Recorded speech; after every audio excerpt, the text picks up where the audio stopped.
ये सुनने में काफी अजीब लगता है कि जो मुल्क अभी एक दूसरे का वजूद खत्म करने पर तुले हैं, वो कभी एक दूसरे के जिगरी यार हुआ करते थे।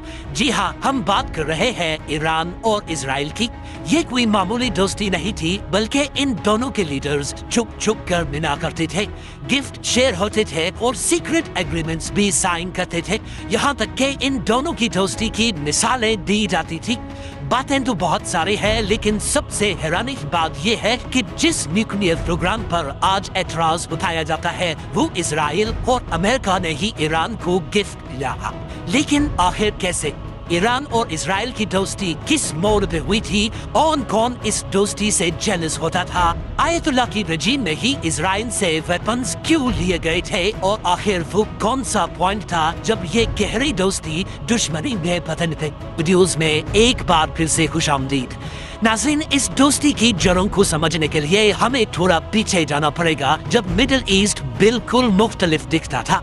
यहाँ पहले ओटोमन एम्पायर यानी सल्तनत उस्मानिया का राज था, जो 1922 में वर्ल्ड वॉर 1 के बाद खत्म हो गया। अब यहाँ ब्रिटेन का राज था और अरब नेशनलिज्म बढ़ रहा था। अरब ताज़े ओटोमन एम्पायर की सल्तनत से आजाद हुए थे और वो अपना अलग मुल्क बनाना चाहते थे। बल्कि वर्ल्ड वॉर 1 में ओटोमन एम्पायर के हारने की एक वजह ये भी थी कि अरब्स ने अंदर ही अंदर ब्रिटिशर्स का साथ दिया था, इस वादे पर कि आजादी के बाद उनको अपना अलग मुल्क बनाने दिया जाएगा। पर खित्ते में ब्रिटिशर्स और अरब्स के अलावा एक ताकत ऐसी बची थी जिनको अरब नेशनलिज्म से काफी मसला था, और वो था ईरान। उस वक्त ईरान एक पावरफुल मुल्क था और यहाँ के लोग अरब्स को कमतर समझते थे। ईरान के शाह को लगता था कि अगर अरब मुल्क सारे एक हो गए तो वो ईरान के लिए खतरा बन सकते हैं। एक तो पर्शियन गल्फ में ईरान का होल डिवाइड हो जाएगा, क्योंकि अरब्स ने पहले से ही इसको पर्शियन के बजाय अरेबियन गल्फ कहना शुरू कर दिया था। और दूसरा, ईरान में मेजॉरिटी शिया मुस्लिम्स थे और अरब्स सुन्नी मुस्लिम्स। अगरचे ये दोनों मुसलमान हैं, लेकिन हिस्ट्री में देखा जाए तो इन दोनों के दरमियान एक खामोश मुकाबला हमेशा से रहा है कि इस्लाम को रिप्रेजेंट कौन करेगा। Shah of Iran Mohammad Reza Pahlavi को डर था कि सुन्नी मुस्लिम्स का इन्फ्लुएंस कहीं बढ़कर ईरान तक ना पहुंच जाए और उनसे उनका तख्त छीन ना लिया जाए। पर कौन जानता था कि मिडिल ईस्ट में अकेले पड़ जाने वाले ईरान को एक बेहतरीन दोस्त मिलने वाला है। फिर आया ईयर 1948, वो तारीखी साल जब यूनाइटेड नेशंस के ऐलान के बाद ज्यूज के मुल्क इजराइल का कयाम हुआ। इजराइल के बनते ही पड़ोसी अरब मुल्कों को लगा कि ये फिलिस्तीनियों के साथ ज्यादती हुई है, तो उन्होंने इजराइल पर हमला कर दिया। ये जंग जहां इजराइल के वजूद का खतरा बनी, वही ईरान के शाह के लिए अरब से छुटकारा पाने का एक रास्ता भी बन बैठी। हकीकत में ईरान को स्टेट ऑफ इजराइल से उतना मसला नहीं था जितना अरब मुल्कों के बढ़ते हुए असर से था। यानी जब अरब्स फलस्तीन के हक के लिए इजराइल से लड़ रहे थे, ईरान का झुकाव इजराइल की तरफ था। दूसरी तरफ इजराइल भी ये महसूस करने लगा कि उसे दुश्मन पड़ोसियों के बीच नॉन अरब दोस्तों की जरूरत है।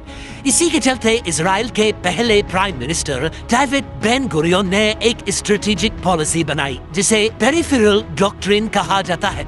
उनको कहना था कि क्योंकि इजराइल एक छोटी सी स्टेट है जो चारों तरफ अरब मुल्कों से घिरी हुई है, तो हमें अपने दुश्मनों के पड़ोसियों से दोस्ती करनी चाहिए।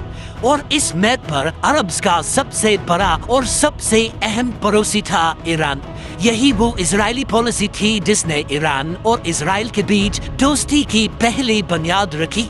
बेन गुरियन की इस पॉलिसी का सबसे पहला सबसे बड़ा नतीजा 1950 में सामने आया। तुर्की के बाद ईरान दूसरा मुस्लिम मेजॉरिटी मुल्क था जिसने इजराइल को डिफेक्टो तौर पर तस्लीम कर लिया। ईरान ने स्विट्जरलैंड की हुकूमत के जरिए इजराइल को एक फॉर्मल लेटर भेजकर न सिर्फ उन्हें एक्सेप्ट किया, बल्कि दोस्ती की पेशकश भी की। ये ऑफिशियल डे जूरी रिकॉग्निशन नहीं थी, बल्कि एक ऐसा खुफिया एग्रीमेंट था जिसका सबको मालूम था, यानी कि ओपन सीक्रेट। दुनिया को लगता था कि ईरान इजराइल को नहीं मानता, मगर हकीकत में शाह ऑफ ईरान ने इजराइल के मिशन को तेहरान में खोलने की इजाजत दे दी। तेहरान में इजराइल का एक बहुत बड़ा ऑफिस खोला गया जो बिल्कुल किसी एम्बेसी की तरह काम करता था, मगर उसके बाहर ना इजराइल का झंडा था और ना एम्बेसी का वर्ड लिखा था। लोग जानते थे कि ये इजराइल का मिशन है, मगर ऑफिशियल तौर पर उसे इजरायली ट्रेड ऑफिस कहा जाता था या कभी कभार कुछ और।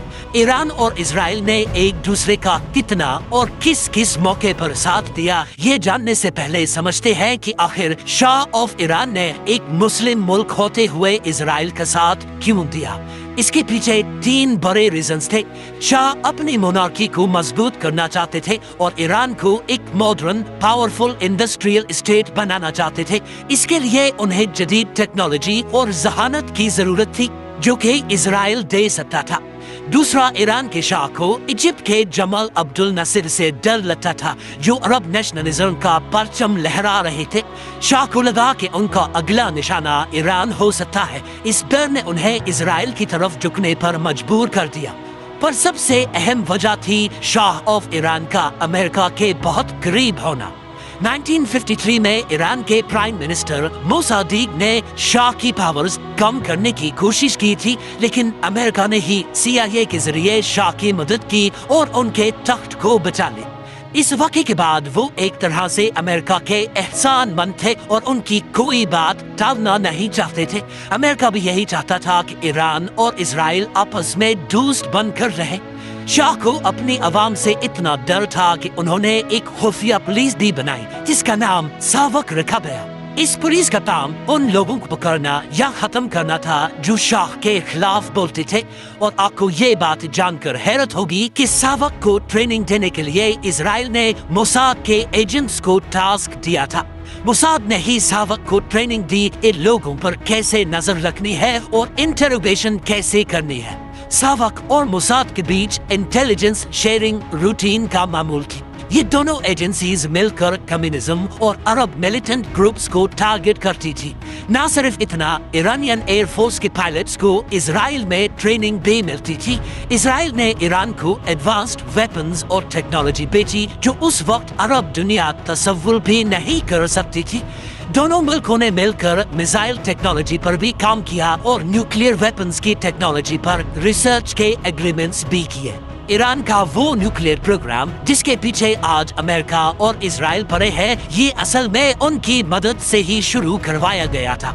1957 में अमेरिकन प्रेसिडेंट आइजनहावर ने एक कैंपेन लॉन्च की थी जिसका नाम था एटम्स फॉर पीस। इसका मकसद दुनिया भर में अमेरिकन अलाइज को न्यूक्लियर टेक्नोलॉजी देना था ताकि वो सस्ती बिजली पैदा कर सके। अमेरिका ने ईरान को पहला न्यूक्लियर रिसर्च रिएक्टर 1967 में दिया जो तेहरान यूनिवर्सिटी में लगाया गया था। मजे की बात यह है कि उस वक्त इजराइल ने ही ईरान के न्यूक्लियर साइंटिस्ट को ट्रेनिंग दी थी जिनको आज चुन चुन कर खत्म किया जा रहा है। ईरान और इजराइल की दोस्ती सिर्फ मिलिट्री अलायंस पर डिपेंड नहीं करती थी, बल्कि इकोनॉमी इस दोस्ती का सबसे मजबूत हिस्सा थी। इजराइल को तेल की जरूरत थी और अरब मुल्कों ने उन्हें तेल देने से बाइकॉट किया हुआ था। ईरान जो कि इजराइल का दोस्त था, उसके पास तेल तो बहुत था, लेकिन वो तेल इजराइल तक पहुंचाने के लिए कोई रास्ता नहीं था। अगर तेल के कंटेनर्स पर्शियन गल्फ से रेड सी और फिर स्वेज कैनाल गुजरकर इजराइल जाने की कोशिश करते तो यह मसला ये था कि स्वेज कैनाल इजिप्ट के कंट्रोल में था जो कि अरब्स के साथ खड़ा था और इजिप्ट किसी भी सूरत ऐसा नहीं होने देता। जमीनी रास्ता देखा जाए तो ईरान और इजराइल के बीच इराक, सीरिया और जॉर्डन आते हैं और ये भी अरब मुल्क है, यानी ईरान से इजराइल तक तेल पहुंचाने का कोई रास्ता ही नहीं बचा था। पर इस दोस्ती का हक अदा करने के लिए खास एक पाइपलाइन बिछाई गई। आप देख सकते हैं कि इजराइल का एक पोर्ट गल्फ ऑफ अकाबा पर भी मौजूद है जिसे एलात कहा जाता है। यहाँ से पाइपलाइन शुरू होकर इजराइल के एशकेलॉन पोर्ट तक जाती थी और इस प्रोजेक्ट को एलात एशकेलॉन पाइपलाइन का नाम दिया गया। یہ صرف اس لیے کیا گیا تاکہ ایرانی آئل ٹینکرز خالق آئلینڈ سے نکل کر ریڈ سی میں جائیں، وہاں سے سوئز کینال کو بائی پاس کر کے گلف آف عقبہ اور پھر اسرائیل کے پورٹ ایلات پر ٹینکرز خالی کر دیں۔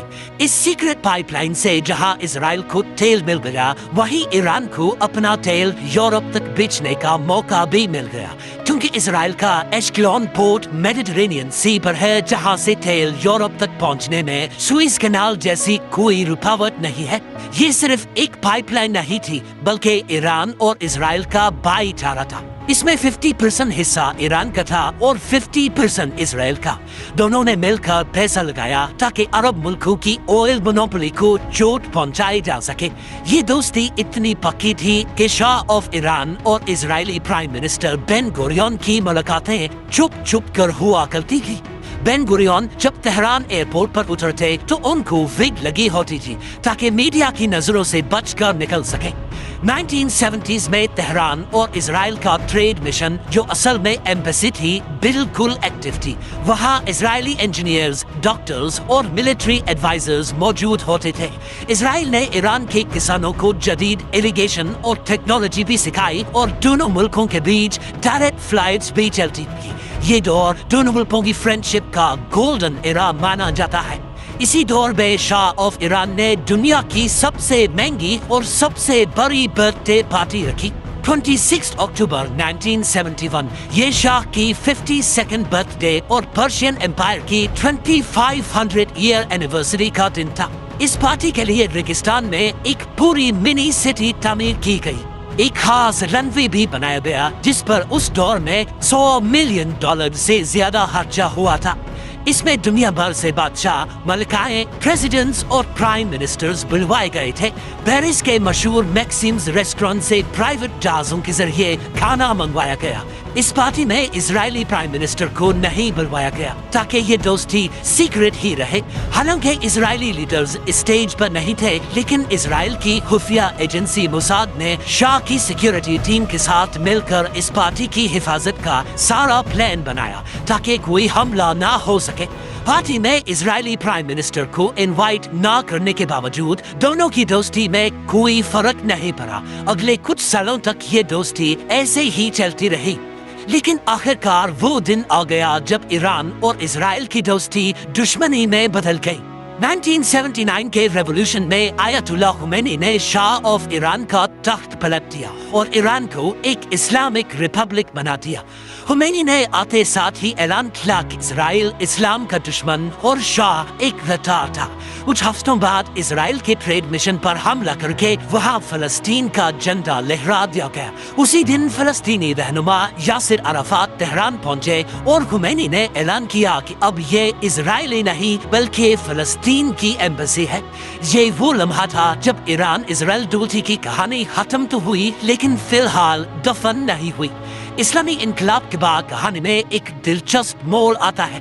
ایک سال بعد جب ایران اور عراق کی جنگ شروع ہوئی تو اس موقع پر ایران کو ہتھیاروں کی سخت ضرورت پڑ گئی اور اب ایک بار پھر ضرورت نے ان دونوں کو دوبارہ ملا دیا۔ اسرائیل نے اس موقع پر ایران کی مدد کی اور خفیہ طور پر انہیں ویپنز سپلائی کی۔ خمینی کی سربراہی میں چلنے والی یہ جنگ 8 سالوں تک چلتی رہی اور ویپنز اسرائیل سے آتے رہے۔ اس میں اسرائیل کا فائدہ یہ تھا کہ وہ ایران کو ویپنز سپلائی کر کے اپنے پڑوسی عرب ملک عراق کو کمزور کرنا چاہتا تھا۔ اسلامک ریولوشن کے بعد ایران نے بھی پرانے شاہ کی ساری چیزیں ختم کر دی، جیسے ساوک پولیس، آئل پائپ لائن اور اسرائیلی ٹریڈ مشن بھی۔ پر ایک چیز جو ایران کو اسرائیل اور امریکہ نے گفٹ کی تھی وہ خمینی نے دوبارہ کھول دی اور وہ تھا ایران کا نیوکلیئر پروگرام۔ 1990 میں ایران عراق جنگ ختم ہوئی تو اسرائیل نے محسوس کیا کہ اب خطرہ عراق نہیں بلکہ ایران کا وہ نیوکلیئر پروگرام ہے جو اب اسلامک ریولوشنسٹ کے ہاتھوں میں پڑا ہے۔ اسی دور سے ان دونوں کے بیچ ایک شیڈو وار شروع ہوئی جس کو لے کر آج تک جنگیں ہو رہی ہیں، اور یہی وہ پوائنٹ تھا جب ایران اسرائیل کی دوستی پوری طرح دفن ہو گئی۔ امید ہے کہ یہ ویڈیو بھی آپ لوگ بھرپور لائک اور شیئر کریں گے۔ آپ لوگوں کی کمنٹ کا بے حد شکریہ۔ ملتے ہیں اگلی شان